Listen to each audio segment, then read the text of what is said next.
Good morning. Good morning. We're taping an interview on the 9th of March, 2014 in St. Lucia at the home of the Picassis.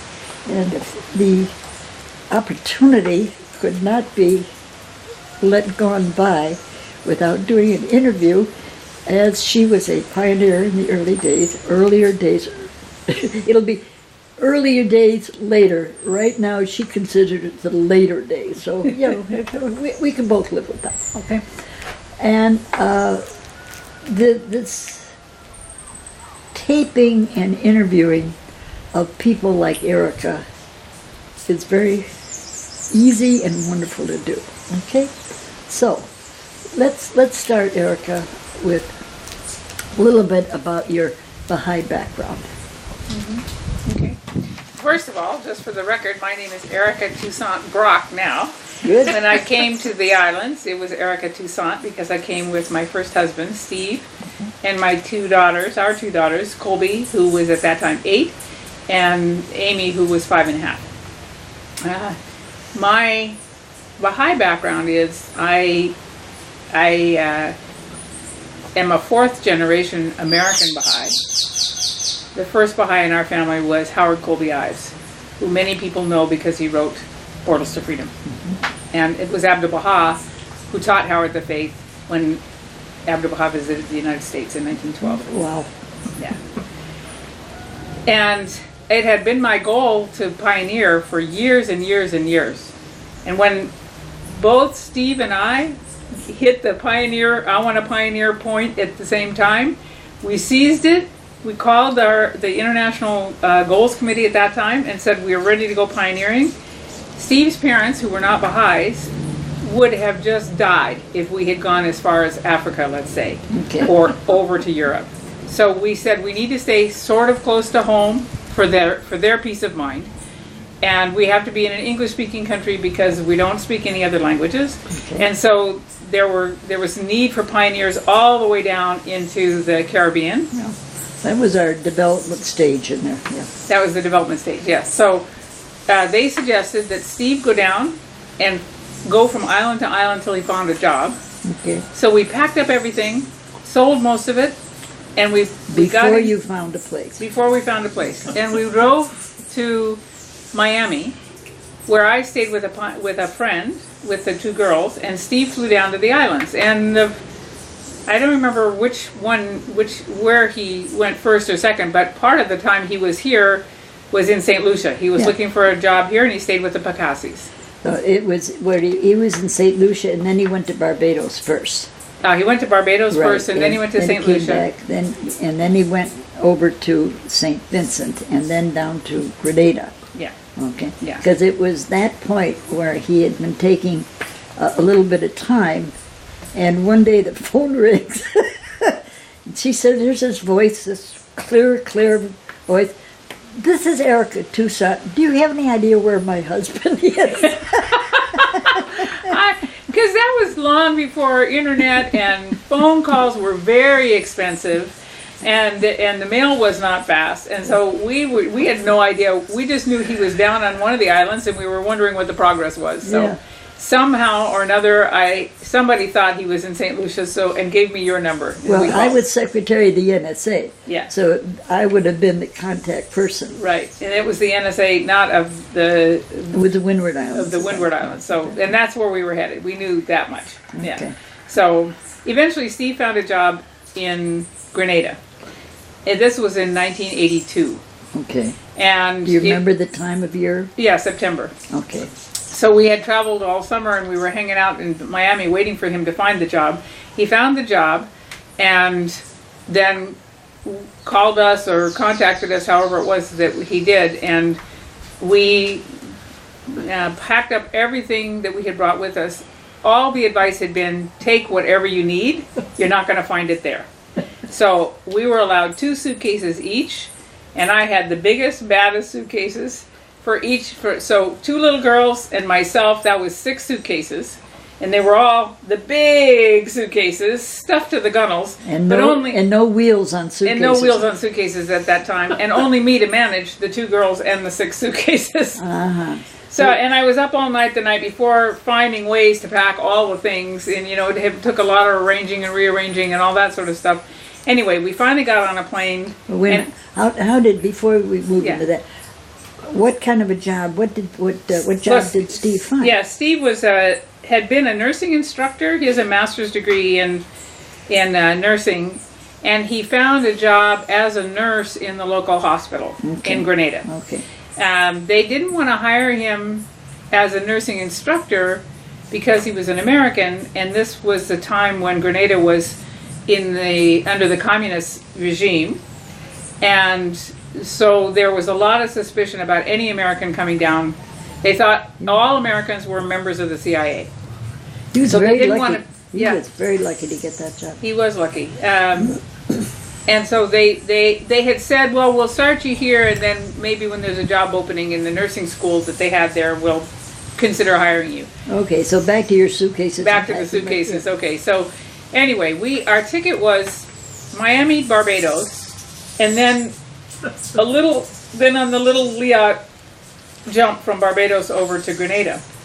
When we landed in Barbados, and I had been up all night, so I'd had no sleep, and girls who were excited and tired landed, around 4:30 in the afternoon. The plane was supposed to leave around 6 or so to go to, I'm not sure about the timing. It was the afternoon, and the plane was going to be supposedly going in late afternoon.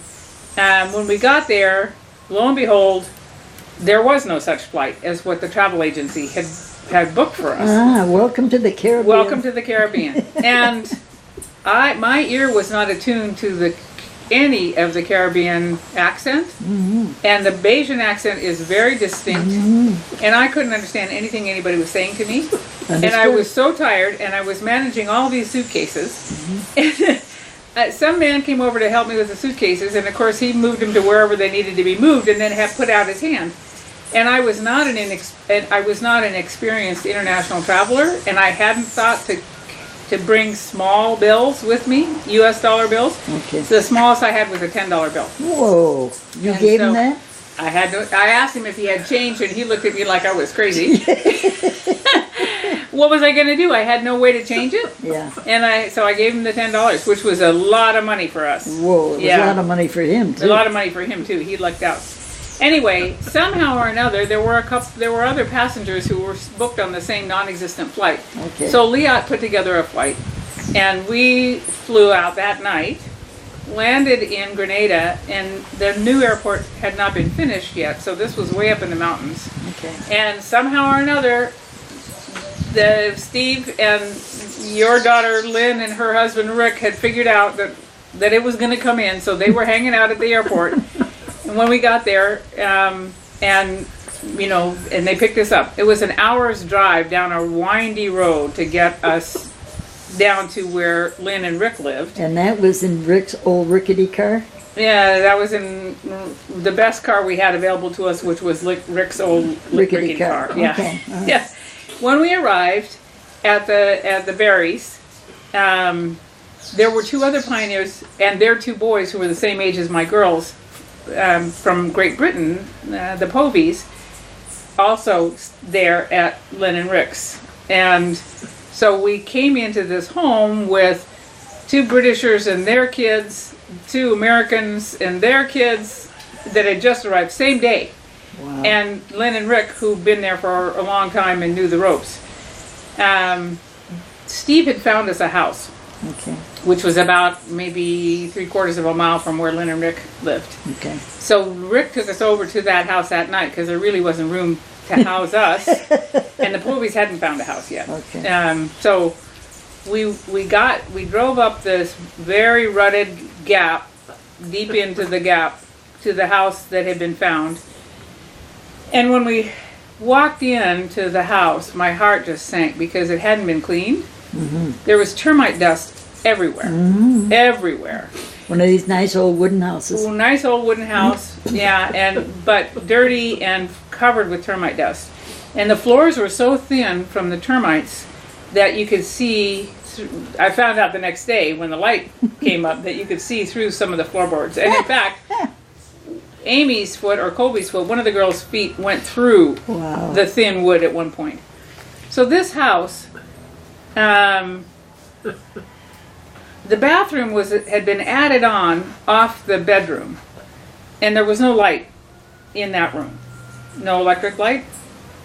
And so you had to walk through one bedroom into the next bedroom into the bathroom. Okay. I shook off the coverlet that was on top of the bed in the middle room and put the girls down. We put our suitcases down, and I was looking around and my heart was just sinking. I didn't see any sign of a kitchen. As well. Yeah. Yeah. So as I was sitting there feeling very overwhelmed and of course tired on top of it all. Hot.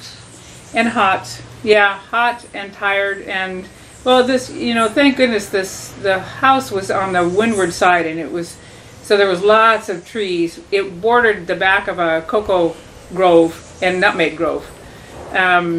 So it was shaded and fairly cool for the tropics. Do you remember what kind of rent you were paying in that house? I don't remember what we paid. Okay. I don't. Anyway, I was standing there feeling overwhelmed. The girls had just gone to sleep, and I was trying to organize myself even to figure out how to get some light into the bedroom so that we could make the bed that we were going to be sleeping in. And out of the darkness, I heard this voice saying, "Good night," which was the Grenadian West Indian greeting. After the sunset, it's good night. Before the sun sets, it's good evening. Midday, it's good afternoon. Morning, it's good morning. Anyway, this voice came out, "Good night," and I didn't know I had no idea it was even aimed at our direction, so she had to say it a couple of times before I realized she was talking to us, because she was standing outside the house. And I opened the door, and here was our across the road neighbor, Miss B, and she had a tray with the tiniest little jar of Nescafe I've ever seen, an even smaller can of canned milk. I had never seen such a small can of canned milk, a bowl with raw sugar in it, a couple of cups and a couple of spoons, and she said, "I brought you tea." Wow. And she introduced herself, and we introduced ourselves, and she put the tray down, and there was and she had brought hot water as well. Well, this idea of the tea, because in the West Indies there's cocoa tea, there's Milo tea, and there's coffee tea. Right. So tea means anything hot. Right. Anyway, so we gratefully drank some of the instant coffee with the canned milk and the raw sugar. Never tasted anything better. Oh, it tasted so good. And then she said she'd be back tomorrow. And that fortified us, and we went to bed. Isn't that lovely? Yeah, it was lovely. Wow. So the next day we slept in. By Grenadian standards, we slept in. We didn't get up till 8 or 9. Yeah. But we were exhausted. So we got up, and I think Steve had already gone off to work. Miss B came. She'd been watching the house, and the moment she saw any sign of movement, she came over and she brought bread and cheese for breakfast for us. And because we, of course, didn't have any food there at the house. No, of course not. And she was clucking because of the house belonged to her uncle, and she was very upset he had left it in such a bad state. Okay. Oh, yeah, they would. They're They very were not. clean people. She was not happy because that was not the Grenadian standard. So she said she was going to come over and clean the house. So I got the girls fed. They, of course, started exploring, and they were fine.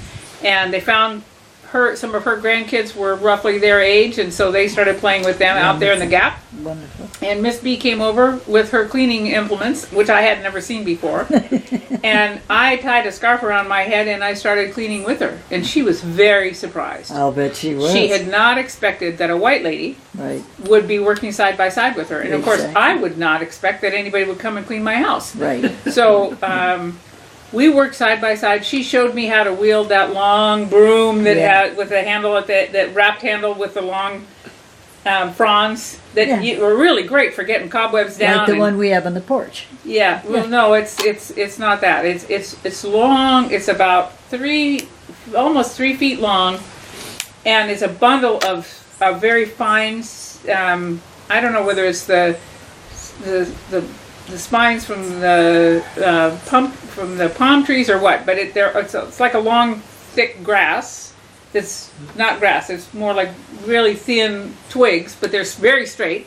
And then it's wrapped, and you hold on to the wrapped part. There's no wooden handle. I know what you mean.